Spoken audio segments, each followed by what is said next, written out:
Hi there, I'm Stephen Chia, and welcome to Ask the Finance Minister. The budget has been delivered and the reactions have been coming in fast and furious. The Finance Minister has said that this is a budget that aims to help chart our new way forward to build a better Singapore tomorrow. What will this Singapore be like? And what do those in the younger cohort of Singapore think about it? Well, I have some of those very Singaporeans with me, and they have some questions for the Finance Minister, who is joining us in studio with my colleague Diana Sir. Diana? Thank you, Steve. Thank you, Steve, and hello, everyone. We're very happy to have Finance Minister Lawrence Wong with us. I also have two other guests in the studio, Ms. To Shu Hui from EY, as well as Mr. Christopher Gee from the Institute of Policy Studies. Welcome all. Now, so right after the budget announcement, we went out and polled 1,000 Singaporeans aged 18 years and above.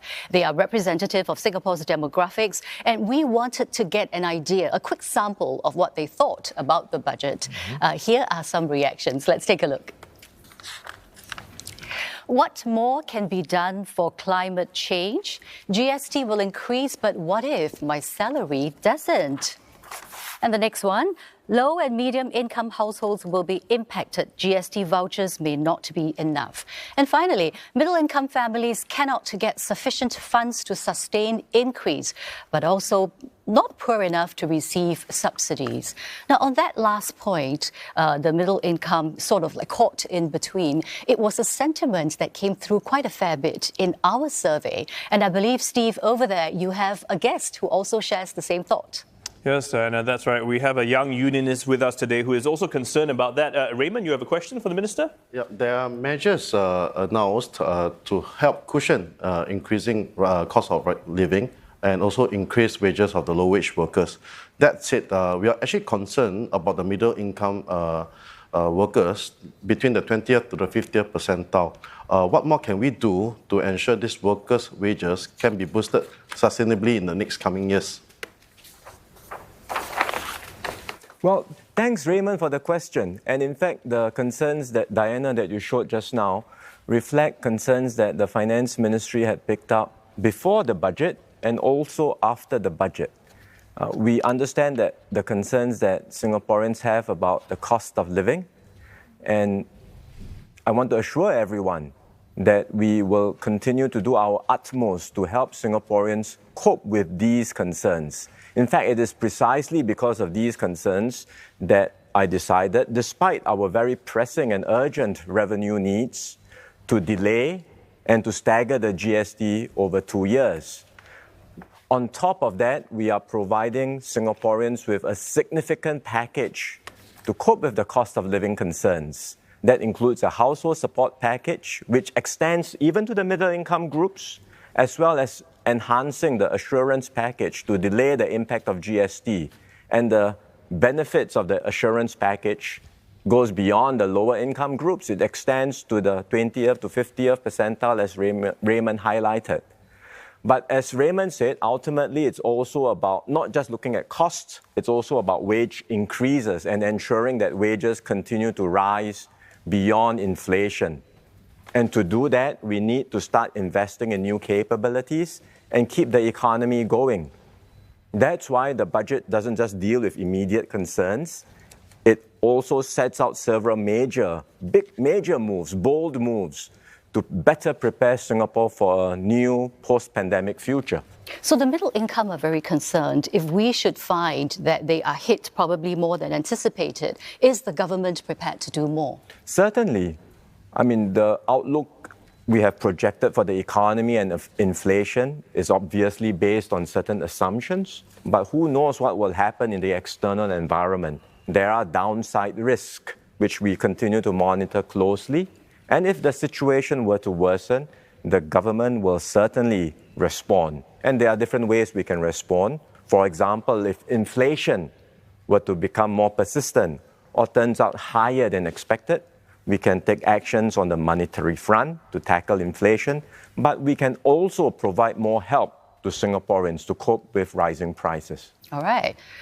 Steve, let's go over to you for the next question. Yeah, Minister, I mean, besides that, I think many of our young people also have other concerns. Melissa here is a research fellow at the Institute of Energy Studies and also a council member of the National Youth Council. Melissa, you have a question? Yes, hi Minister. Hi. With rising electricity bills and prices, with inflation as you mentioned, and also possibly the carbon tax pass-through, many young families are very concerned about this additional stress and additional cost to them, especially those that have elderly parents and young children. What more can the government do to help this middle-income group of young families? Yes, thanks, Melissa, for that. As I mentioned just now, we are already doing everything we can, putting in place comprehensive help to support families, including those in the middle income. They will get significant help from the government through the household package, through the GST vouchers and the enhanced assurance package. When you add it all together, there is a considerable amount of help, including for their utility bills. The question is, what happens beyond this year or next year when carbon prices were to rise, as you say? We understand those concerns too. In fact, the rise in carbon prices, as I explained in the budget, will filter down to electricity price, but not by a very much amount. I mean, we anticipated that. But when that time happens, we will look at additional utility vouchers to help households cope with the increase in their utility bills due to the rise in carbon tax. Yep. We will talk about carbon tax a little bit later. It seems that there is a lot of concern about that. Not surprisingly, it is a new thing.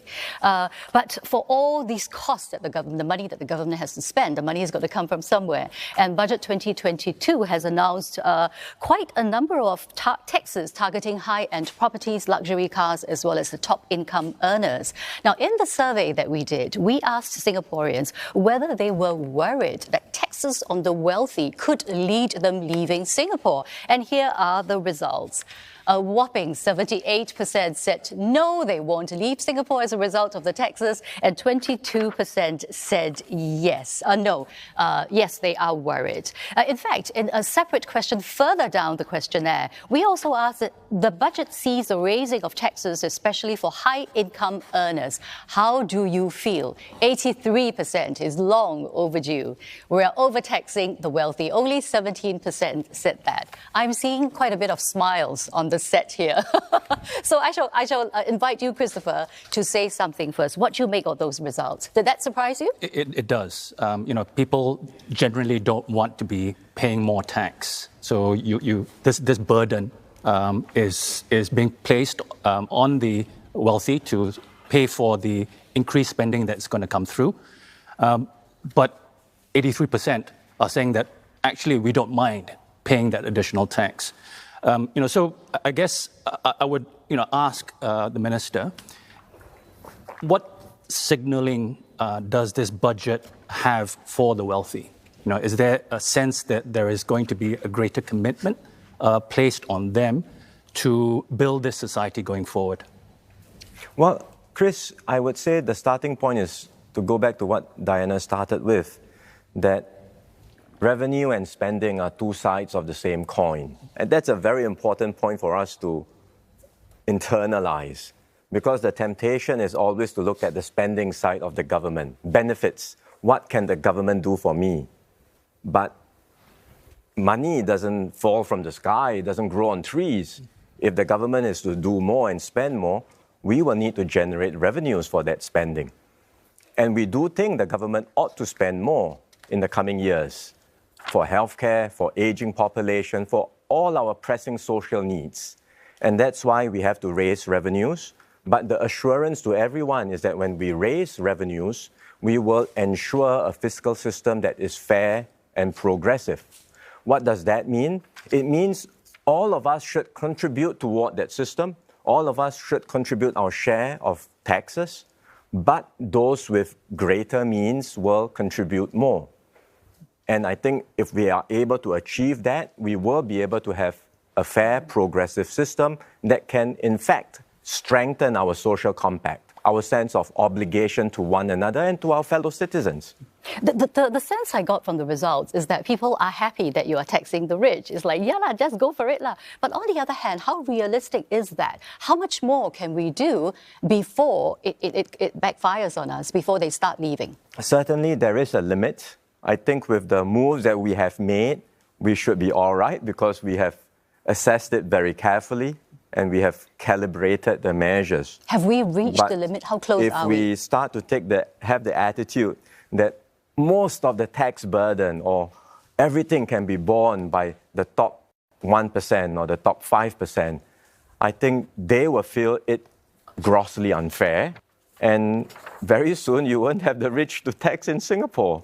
So we always have to calibrate and find a balance. And that's why I mentioned that when we talk about a progressive system, it doesn't mean that the tax burden is borne only by a small group of people. It means that everyone contributes their fair share, but those with greater means contributes more. And that's a system we have in Singapore. If you look at not just contributions, but also transfers, what the government gives back. For the low-income groups, for every dollar of tax that you pay, you get back $4 of benefits. For the middle-income group, for every dollar of tax that you pay, you will get back $2 of benefits. But for the higher income groups, for every dollar of tax you pay, you only get 30 cents in benefits. So the net contributors are the higher income groups. All right, thank you for that. Taxes is one thing that on everybody's minds, in particular carbon tax, because it is a new tax that is upcoming. Not a new tax rather, but there's going to be a very bold hike in carbon tax. Well, we did a survey and 80% of the respondents in our survey actually said that they believe businesses will pass the carbon tax on to them. That's coming up right after the break, so stay with us.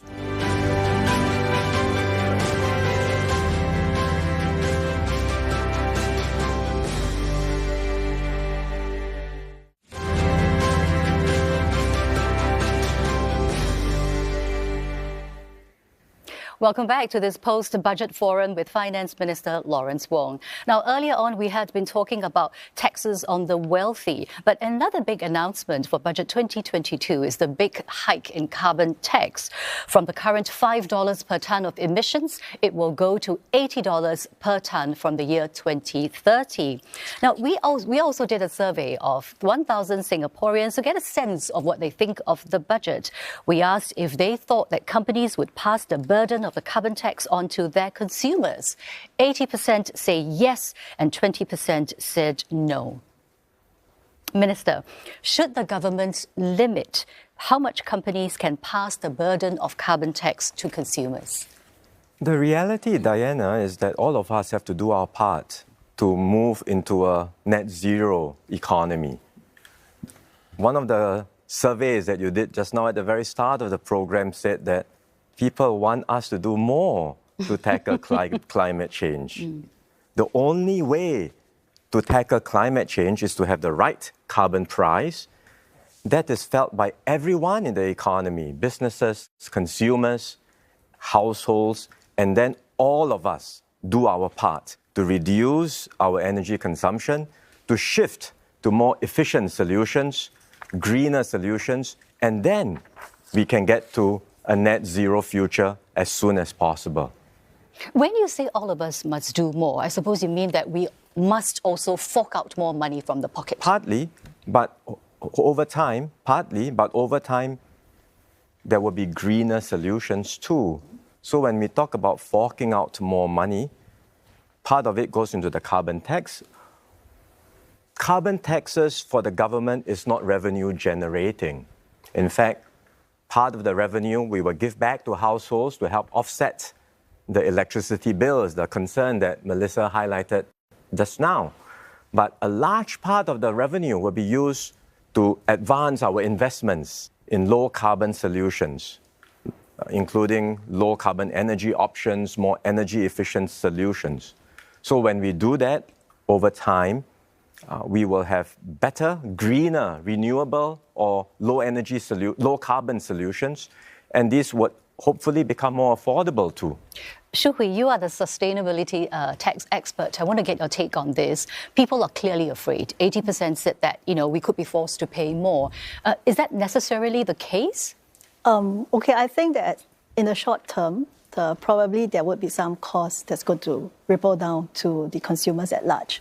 Right? And I think for this one, there needs to be some safeguards to really ensure that there's transparency in terms of how much can be passed down.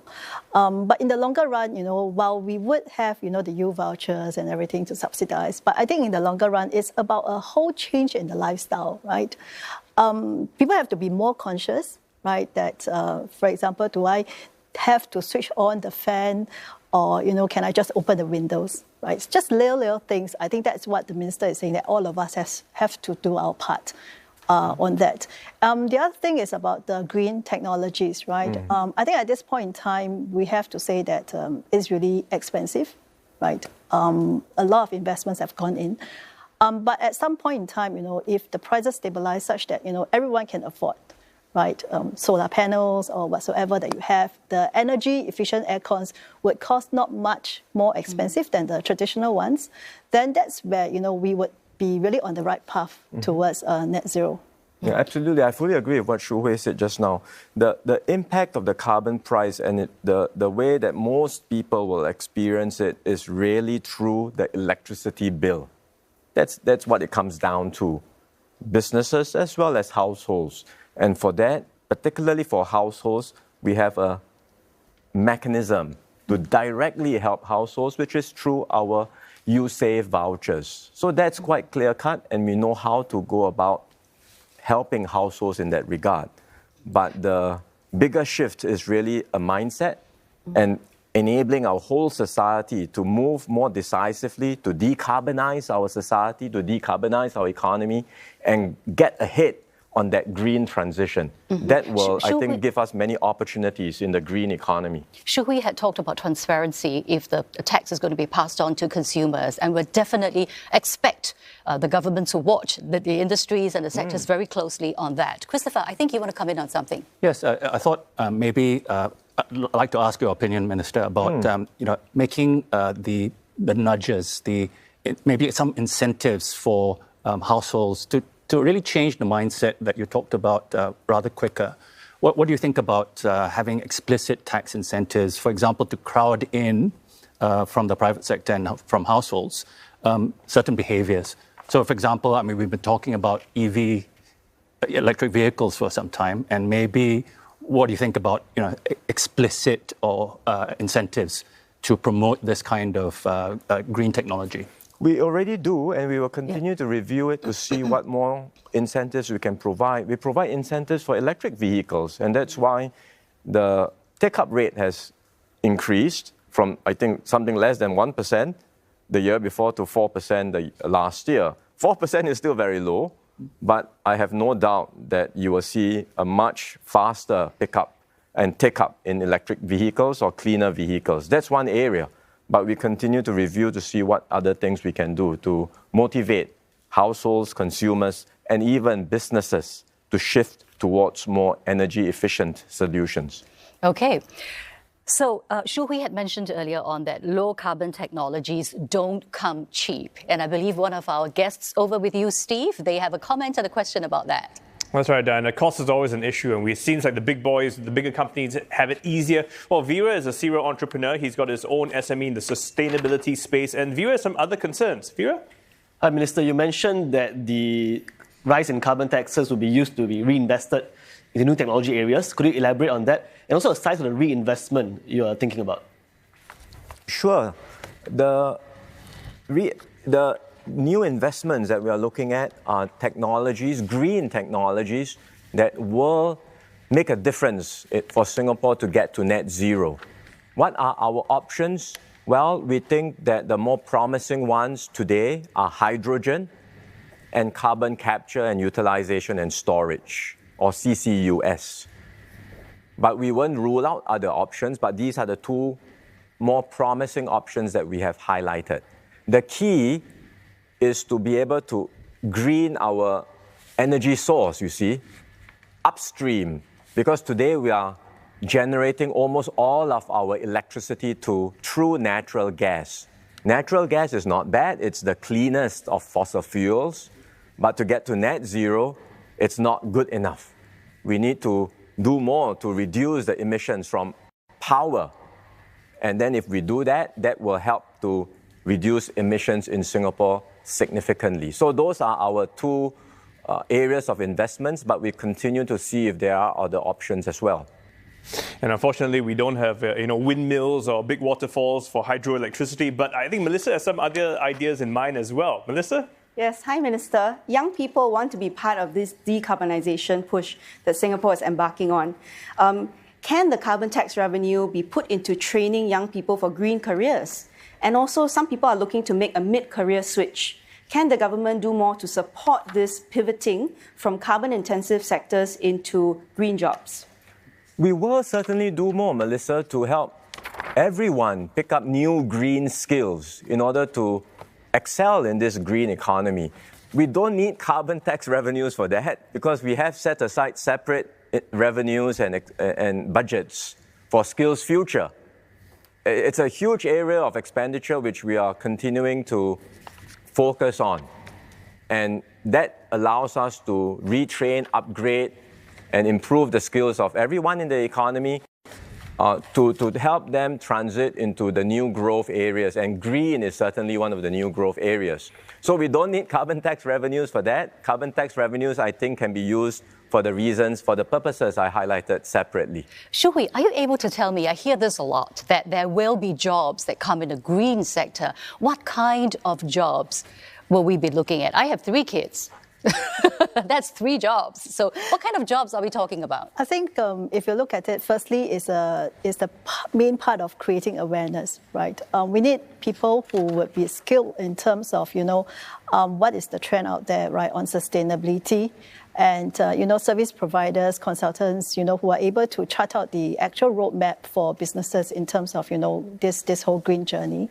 I think the other thing that is very important is that, setting engineers aside, right? The other thing that's very important is that if we look at, the whole, climate sustainability and carbon credits per se, right? The lack is in terms of data, in terms of regulations, in terms of verification.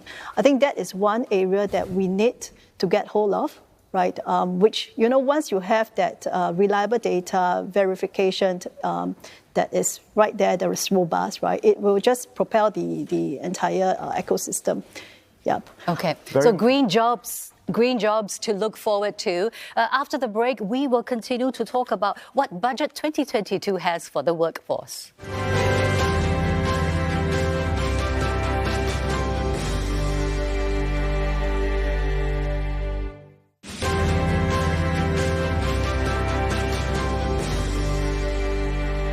And welcome back. You're watching Ask the Finance Minister, where I'm here with some of my guests, and the Minister is joining us over there in studio with my colleague Diana, with some guests as well.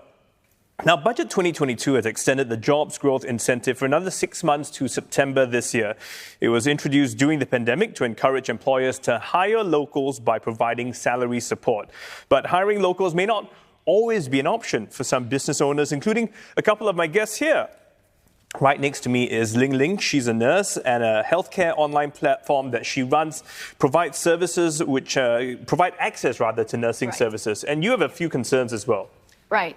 So, hi, Minister. So, my question is, nurses form the largest healthcare professional groups in the workforce, in the healthcare workforce, and foreign nurses particularly form a significant portions of the nursing workforce. So, my question is, one, how do we ensure that with the increase, with the tightening of foreign worker policy, we can healthcare can remain affordable? Number 2, with this tightening policy, how can we ensure that there are enough, we have the ability to cope with the aging populations as well as, or maybe another crisis, healthcare crisis? Yeah, thanks, Ling Ling. What you highlighted as a challenge is, I think, specific to healthcare, but in fact, it applies to many other sectors of the economy, which is why, firstly, we must always stay open as a society and an economy. We must always have that attitude and mindset that we keep our borders open and we welcome foreign professionals, foreign workers into Singapore to complement our local workforce. That must be our attitude, because the minute or once we start resisting that, I think we will be in trouble, because, as you rightly said, our workforce is aging, our labor force growth is declining, and we won't have enough workers So that's our first point. The tightening we have made in this budget is more a calibration. It doesn't mean we are rejecting foreign workers or foreign professionals. It's a calibration to ensure that foreign workers and professionals coming into Singapore are of the right caliber and come in areas where we really need them, in areas of shortages. And I think that will help strengthen the complementarity between our foreign and local workforce. The second thing we can really do is to continue with this push for productivity, to redesign jobs, do more with fewer people. And that's something that healthcare is already embarking on. But across all sectors of the economy, we must continue to push for automation and productivity solutions so that even with a lean workforce, we can achieve our goals and everything that we want to strive for. Well, Minister, as you've rightly pointed out, manpower concerns are very much an issue. And Veera knows this very well. He runs several companies and he's always looking at that. Veera, you have a question as well? Certainly. Hi, Minister. So in the technology sector, it's already difficult to fill roles today. And then with the increased digitalization, even companies that are non-traditional technology companies are also looking for tech talent. So ultimately, it's basically driving the prices up. And as a small business owner, I'm finding it difficult to actually hire and fill positions because we can't offer a salary package that's attractive or a brand name that's attractive either, right? So what we are doing is we're actually hiring from overseas. We're actually hiring technology talent in Indonesia, in India directly. They don't have to come to Singapore. Now, my concern is as a Singaporean, right, we're actually not deriving the benefit of society from that because they are working overseas in their own countries, doing the jobs over there. We're effectively hollowing out, I would say, our technology sector by doing these things.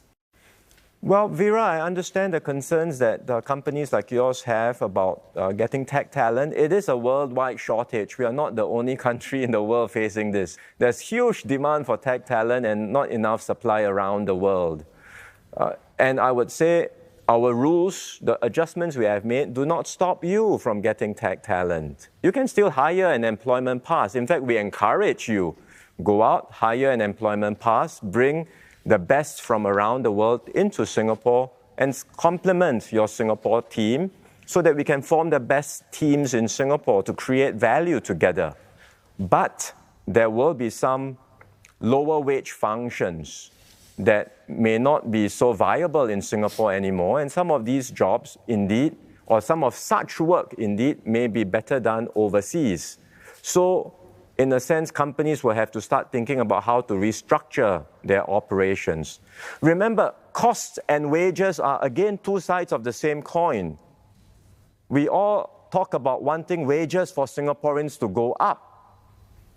But if we depress costs in Singapore, how do wages of Singaporeans rise? So it's that dilemma that we face, right? So I think we again have to find the right balance so that yes, there may be higher costs because we are paying Singaporean workers more, but the key is to focus on the capabilities of the Singaporean workforce. Make sure that we can command that premium in wages, continue to create value, to be innovative, to be productive. And that's how we can do well in this new economy. Right. In the interest of time, thank you for that. In the interest of time, let's move on to the next question. Minister, you also announced $9 billion over 5 years to support lower wage workers. Both the workfare income supplement scheme and a new progressive wage credit scheme will be expanded. However, there is one group of low wage workers, the gig workers, that don't seem to be benefiting very much from the budget. Steve, we have a guest with a question. Yeah, that's right, Diana. Faris here is a social worker. He's not a gig worker himself, but he works with many clients who are in the gig economy, and they have quite a few concerns. Faris. Hi, Minister. Hello. As a social worker, we do see a lot of low-income Singaporeans who are participating in the gig economy because of the flexibilities accorded in terms of time and immediate money. So, are there plans for the government to look at how we can support or protect the wages for these Singaporeans who are participating in these gig economies? For sure, Faiz. Minister, sorry to interrupt. Faris, thank you for your question. But I think before that, Christopher also has some comments for you, Minister. Sure. And then we can take it together. All right, sure. Yeah, so, Minister, this is quite a large area. So I think what we will hear more about in the second half of this year is the announcements, the recommendations from the Committee on Platform Workers. That's right. I was going to talk about that. Indeed. Maybe if you can think about or give an answer maybe on not just those platform workers, but think about gig workers more generally in terms of how we need to scaffold their progression up wage ladders for themselves because they don't have that traditional employer-employee relationship and therefore do not benefit from some of the movements that you've announced in the progressive wage model. Sure. So I think we have to, first of all, recognize that freelance work is not new. I mean, it's been around for a long time.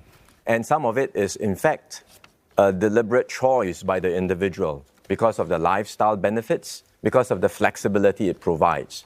And we do not want to unnecessarily constrain that either.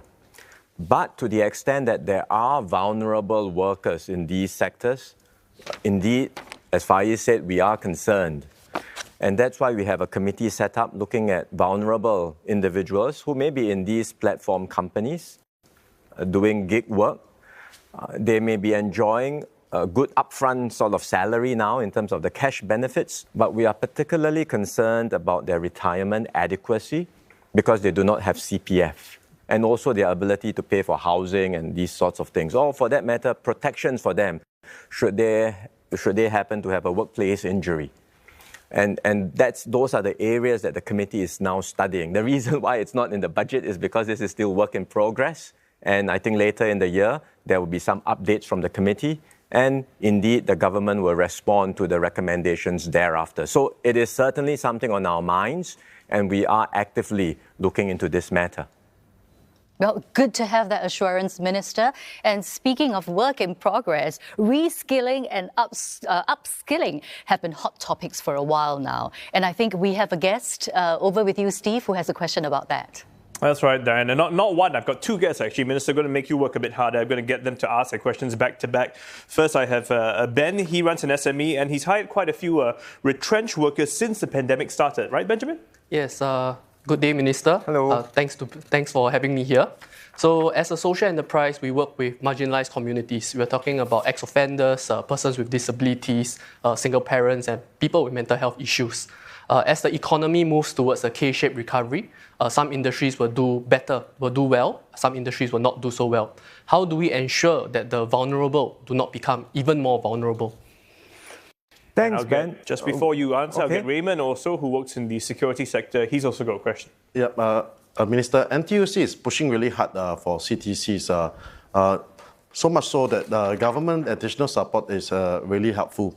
But given the economic, the manpower crunch, how can we, as the labour movement, assist and support to help for the reskilling and upskilling of the workforce? Well, those are two very important questions because, number one, we do recognize, Ben, that there are still segments of the economy that are not doing well. And that's why you would see in the budget we have a jobs and business support package targeted at these particular segments. And we, I think, have some confidence that over time, the prospects for these sectors will recover. Right? Some of it is because of COVID-related measures. Some of it, like aviation, because of the dampening of travel demand. But in time to come, these sectors will recover too. So for now, we are providing this temporary support to retain capabilities in these sectors so that when demand comes back, they will be able to bounce back quickly. Not just the companies, but also the workers. And to Raymond's point, we value the partnership with the unions and NTUC in particular. Ben and Speco is a prime example of that. I visited him and I saw how the CTC partnership, the CTC, the unions, Batu working with him and his management team have helped to strengthen the company and enabled employees in the company to be reskilled and upskilled.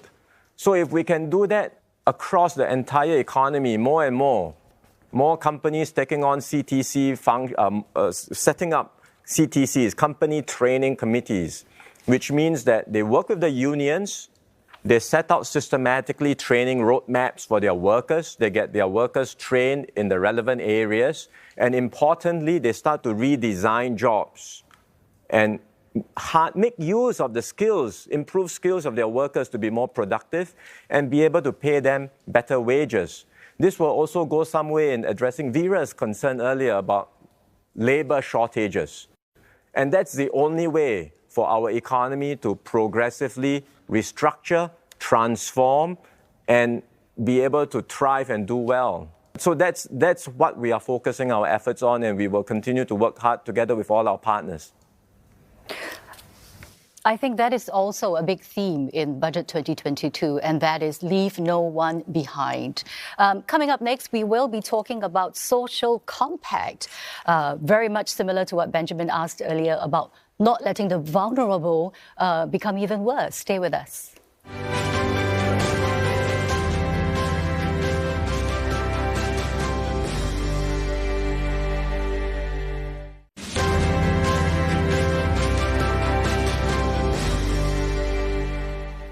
Welcome back to our discussion on Budget 2022 with Finance Minister Lawrence Wong. Now, right after the budget speech, we went out and did a survey on 1,000 Singaporeans, getting a sense of what they think about the budget.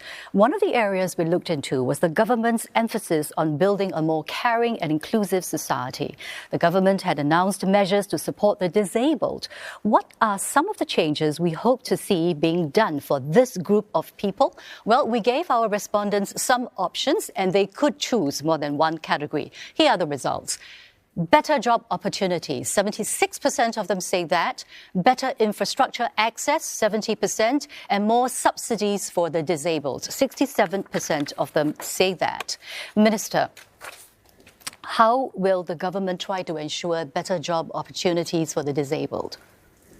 Diana, we in fact do already a lot to ensure this. And I'm glad to see the results of the survey that there is very strong support for us to do more for people with disabilities and to build a more caring and inclusive society. We have an enabling employment credit, for example, where we provide subsidies to encourage employers to employ people with disabilities. And we see more of that happening in workplaces also becoming more inclusive.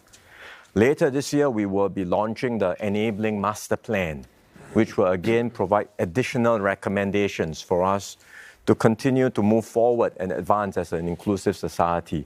So we will spare no effort on this front because I think that's something that we all share as a vision to become more inclusive in Singapore. Yeah, and I think that there's so much that each and every one of us can do. Absolutely. Being more understanding, just lending a helping hand whenever we can. And that is something that you can't legislate, you can't regulate. Yep. Okay. Now, besides the disabled, another group that we must not let through the gaps is, of course, the low income. Steve, one of our guests is a social worker, and he has a concern. Yeah, that's right. Faraz has been a social worker for over 16 years and worked with many low-income families. In fact, he's seen how the pandemic has really made their situation quite a bit more difficult. Faraz? Yeah. Hi, Minister. I think on top of the income inequality, the pandemic has also highlighted issues of digital inequalities as well, where low-income Singaporeans, they might lag behind in the context of not just digital devices, but also know-how and expertise. So how can the budget or how can the government also look at ensuring that these low-income Singaporeans do not get left behind in this push for digitalization and digital technologies? Faris, it's certainly an area that we are very concerned about, and we pay a lot of attention to this area. You are right that it's more than just an income issue. And I'm sure as a social worker, you will have met many of these families and you understand that the issues are often very complex. So digital inclusion is part of it, but it's also not just digital inclusion alone. You have to deal with a whole range of issues, including family issues, perhaps marriage issues. Living environment may not be so conducive for the children. So it's quite a complex set of issues that we have to address. And that's why we are looking at how we can better coordinate all of the different help that we provide to these families. Have dedicated befrienders, for example, to handhold them on this journey as they seek to improve their lives. It's a big effort, and we will certainly have to work more closely with social workers like yourselves and our family service centers. But it's a priority area for us, and we will put in the resources we need to uplift all our lower income families in Singapore. Well, Minister, as we know, with an aging population, I mean, technology can be a real asset, but if you don't know how to use it, it's a real obstacle. So with an aging population, Ling Ling realizes this also, it's a real concern in the healthcare sector especially, right? Right. So, Minister, by 2030, 1 in 4 of the populations were aged 65 and above. So with this, with the tightening of the policy, right, there was some mention about, upstream investment in preventive care. But what about those who already need or will be needing healthcare in future? What more can we do for such people? We certainly need to do more because of the rapid aging of the population and our growing healthcare needs. There are no easy answers here. It's a very complex solution. Part of it is to ensure that care is what they call right-sited, so that you do not over-consume or unnecessarily consume medical resources. And so actually outfits like what you are doing, Jaga Me, right? Am I right? Yes. Yep, that's right. Very important, because we need partners like yourselves who are able to provide care even in different places, especially in the community, right? So that seniors can age in place and continue to live out the rest of their lives with dignity and with the care that they need, even within their homes. This is one of the right-siting solutions, so that you don't all have to, go to a nursing home or to a hospital or a community hospital. So there are these sorts of ideas that we are thinking about, but it's all part of a more comprehensive review of healthcare, which MOH is embarking on. And we will certainly engage stakeholders and partners like yourselves in this exercise. Speaking of engaging, Minister, you had mentioned earlier on about the Befrienders scheme, where your befrienders will engage the low-income families that are needy to help them. Shu Hui, I know you feel very strongly about this and you are supportive. Tell us more. Yeah, so I think one of the spirit of the Befriender scheme, right, is that it takes a very family-centric approach towards that, because I guess we recognize, and what Minister has just shared, right, every family have their own issues and challenges, and they have what they aspire and what they need, right? So I think being able to take that approach is a good direction. But I guess my question is more of, right, given that the Befrienders would be a major component of this entire scheme, what kind of competencies are we expecting of these befrienders? How do we actually match them to the lower income families? Whether, indeed we have that kind of ecosystem to really support them as they approach the government agencies to execute the plans that have been set out, and how do we actually measure, at the end of the day, the effectiveness of the entire scheme? I know it's a lot of questions. Sure. But No, these are all the right questions, Shu Hui, and we are asking ourselves these questions too.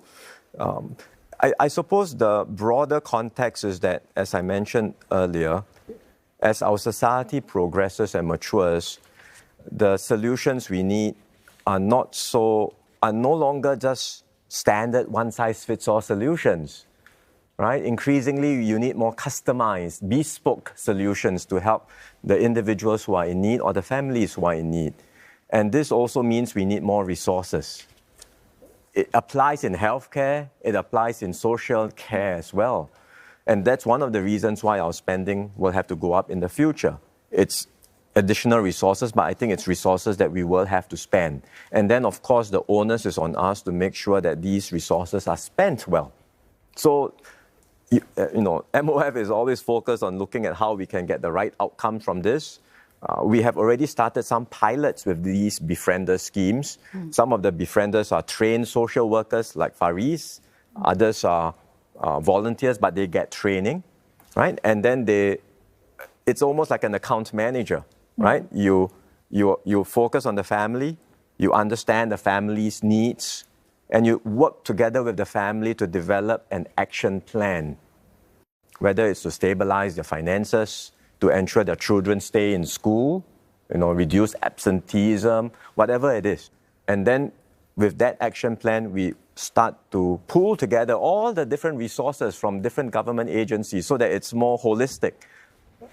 And we apply that to help the family achieve these outcomes. So we will have measurable outcomes from that action plans. But you're absolutely right that we will need more befrienders and trained ones. So whether, as Ling Ling says, we need more nurses, Faris says we need more social workers, our needs are there, but it means we need to pay them well too, right? And that's why wages for these sectors need to go up. So it all fits in, you see, as one coordinated picture. Minister, on the befrienders, one suggestion from me at least is to get the younger ones involved as early as they possibly can so that they know that Singaporeans can, but we also care. Okay. Absolutely. Christopher, I think you have something to say. Jump in. Indeed, and actually I'll follow on from your point about younger people. The statistic that has been commonly you put it in your budget speech, Ling Ling just mentioned it, 1 in 4 Singaporeans will be above 65 by the end of this decade. That's true. But the reality is that many of those Singaporeans aged above 65 will be more healthy than they have ever been before and will be able to contribute to some of the solutioning that we will need going forward. And how we do that, I think, needs some attention, but I think that is a resource that shouldn't be forgotten about. They will form that base of befrienders that we need. They will crowd in, again, all of this larger community going forward. So I think that's part of the social compact that we need to develop. That's a really good point to remember. The so-called aged are still good to contribute. We're running out of time, so Minister, I do have one last question for you. What does Budget 2022 mean to you personally? Diana, I think this is my first budget, but it is an important budget that charts the way forward for Singapore. It is a blueprint for us in a post-pandemic future, and I hope that this will be a multi-year agenda for us to build a fairer, greener, and more inclusive Singapore in the coming years ahead. Thank you for that. And with that, I also want to thank our guests over with Steve. Thank you all for your questions and your contribution. You're welcome. We want to say thanks to you guys, to Minister over there for joining us, and of course to my guests here who have been so kind with their questions. And to all of you who are watching at home, we say bye for now.